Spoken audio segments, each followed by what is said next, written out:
Hey, it's Greg Brown. Grab your logbook, because it's time for Flying Carpet Podcast Flight number 6, Wildfire, How an Airport Helped Save a Town. This episode is dedicated to all the firefighters on the ground and in the air who are fighting the terrible wildfires in California, Colorado, and other states around the West right now.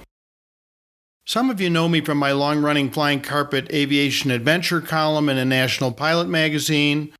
You might know my popular aviation books. I was the 2000 National Flight Instructor of the Year, and I'm a former Barnes & Noble Arizona Author of the Month.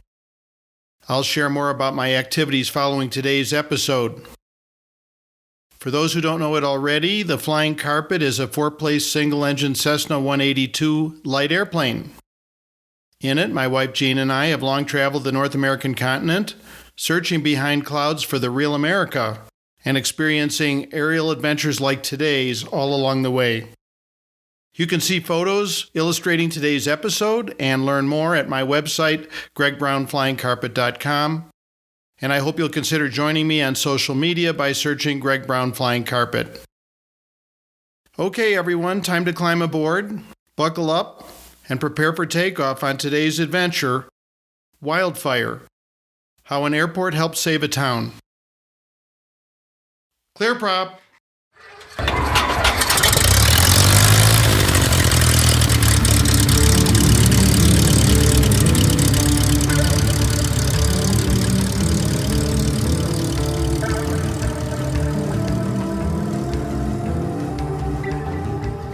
What's that smoke, I wondered, startled, as I strolled from my car to meet friends at a downtown Flagstaff, Arizona music festival. At first, no one else seemed to notice the rapidly billowing plume overhead.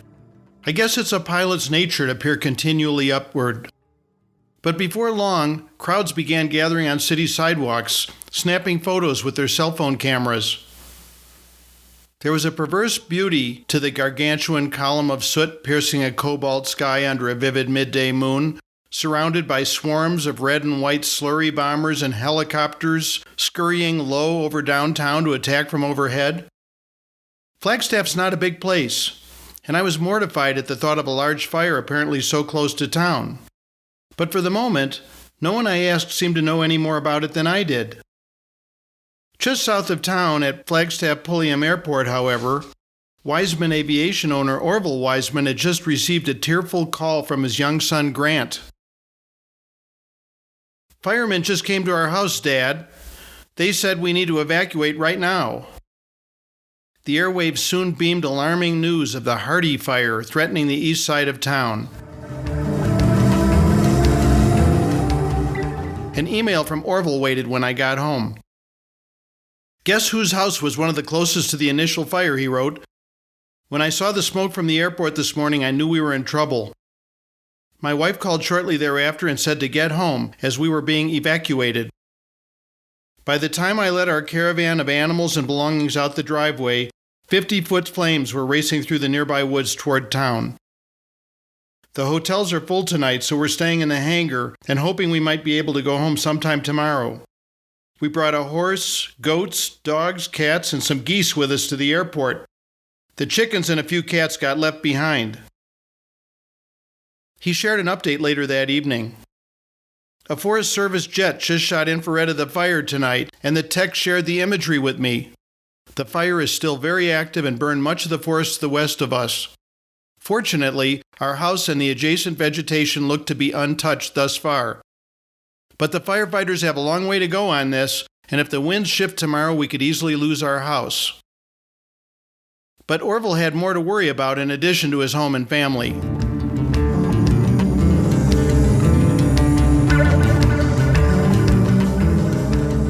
"They called in 8 slurry bombers from all over the Southwest this afternoon to work the fire," he continued, which right away told me how bad it is considering there are only 19 large air tankers in the entire United States. We were soon busy fueling them at our Winslow location and supporting heli-tankers here in Flagstaff. The fire is just 2 miles off the end of the runway. The next morning, Orville reported more bad news. A few hours ago, a new fire broke out on Schultz Pass, he told me, the result of a campfire gone wrong.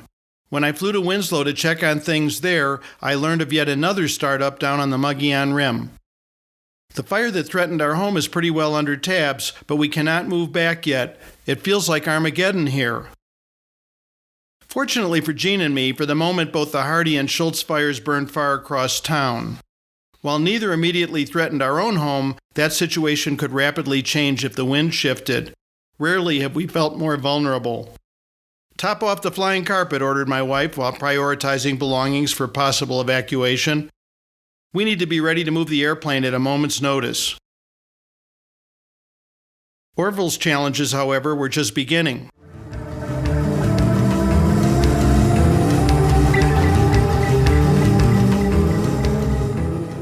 Four monstrous Erickson air crane heli-tankers with their support equipment, and 12 light, fixed and rotary wing fire command and support aircraft now clogged Flagstaff's general aviation ramp. This while the 8 giant fixed-wing air tankers battled the fire from nearby Winslow. Given such congestion, all other general aviation traffic had to be towed and serviced elsewhere on the field.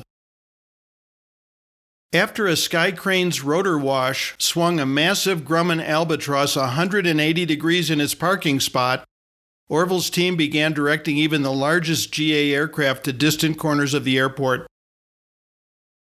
Then there was the challenge of fueling all those firefighting aircraft. The 4 heli-tankers, some more than 4 decades old, were especially thirsty, each burning some 500 gallons of jet fuel per flight hour. Since fuel orders normally take 12 hours to fulfill, Wiseman implored his supplier to radically increase delivery speed and quantities of fuel to support all those aircraft. I suspect it was an emotional plea. Along with protecting the property of 60,000 neighbors, timely arrival of that fuel might help suppress the Hardy fire threatening his own neighborhood. To keep up, Wiseman contracted an additional fuel truck to be driven 320 miles from Albuquerque overnight. Ultimately, his crews pumped an additional 10,000 to 15,000 gallons of fuel per day during the wildfires. Between such pressing duties, Orville found time to email insider news snippets and aerial photos of the conflagrations shot while shuttling between Flagstaff and Winslow. "I have attached some photos from the past 24 hours, he wrote. The morning briefing takes place at 0700 each day outside the ramp side entrance of the FBO. The fire has consumed a substantial part of the eastern side of the San Francisco peaks. Given the devastation of much of the vegetation, erosion will be a major concern when precipitation finally gets here.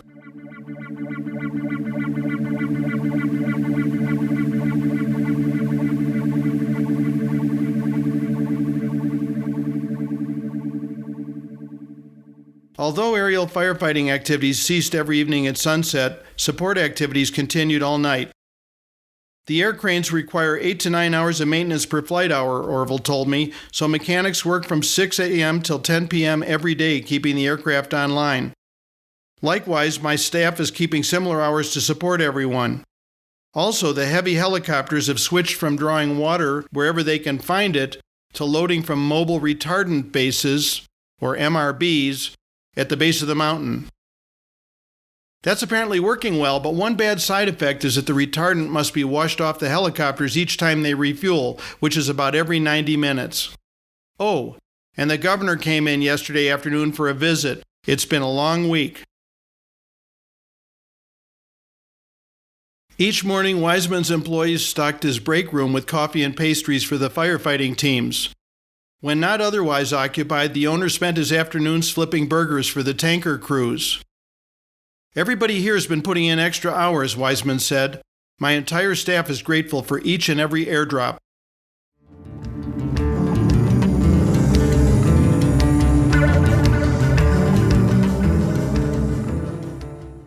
When the Hardy and Schultz fires finally ended several weeks later, they had consumed almost 16,000 acres, including the eastern slopes of the town's signature San Francisco peaks. But amazingly, although hundreds of homes were evacuated, not one structure burned, thanks to heroic work by ground and aerial firefighters and those who supported them. The embers were still cooling when Gene and I joined Orville and thousands of others cheering victorious hotshot firefighter teams marching in the local July 4th parade. Even then, the aviation effort wasn't over. BLM helicopters soon airlifted hay and plant seed to stabilize fire-ravaged slopes of the San Francisco peaks against flooding and mudslides during the coming summer monsoon thunderstorm season. Ultimately, Wiseman Aviation and the Flagstaff Control Tower received government citations for exemplary performance in supporting the firefighting activities. But this story is not about just one town or one fire or one airport. Similar heroic firefighting efforts are taking place at this very moment at airports all over the West, as they have for decades and undoubtedly will in the future. It's easy to forget the importance of airports in routine times when neighbors complain of airplane noise or of airport operating costs. Yes, they might appreciate airline service where it's available, but they rarely see the life-saving air ambulances flying patients in and out at all hours of day and night, nor the volunteer light plane pilots collecting and delivering vital blood supplies. What's more, we pleasure and business flyers play vital roles in supporting those efforts. After the fire, our airport director informed me that hangar rent, fuel taxes, tie-down, and landing fees cover a large percentage of the airport's ongoing operating costs, not to mention bringing business to town. If anyone doubts what an airport can do for a town, they should study as an example what happened in Flagstaff, Arizona in June 2010. Without airports, this story, our treasured community, and many others around the country and the world might have very different endings.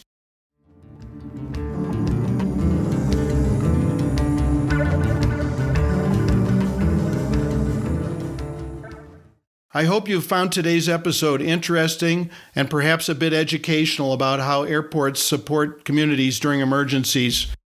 You can find associated photos at my website, gregbrownflyingcarpet.com. Please join me for more flying carpet adventures in the future. If you enjoyed this podcast, I hope you'll also check out my popular book, Flying Carpet: The Soul of an Airplane, filled with such stories. Also at gregbrownflyingcarpet.com, learn about my other popular aviation books, The Savvy Flight Instructor, The Turbine Pilot's Flight Manual, Job Hunting for Pilots, and You Can Fly. There you'll also discover my views from the flying carpet aerial photography, available in fine art metal prints, and my pilot achievement plaques, perfect gifts for celebrating and commemorating yours or your favorite aviator's piloting accomplishments. Finally, I invite you to join my social media sites, most of which can be found by searching Greg Brown Flying Carpet. Search GB Flying Carpet on Twitter. And consider joining my Student Pilot Pep Talk group on Facebook. Thanks again for joining me on today's cockpit adventure. Music by Hannes Brown. See you next time.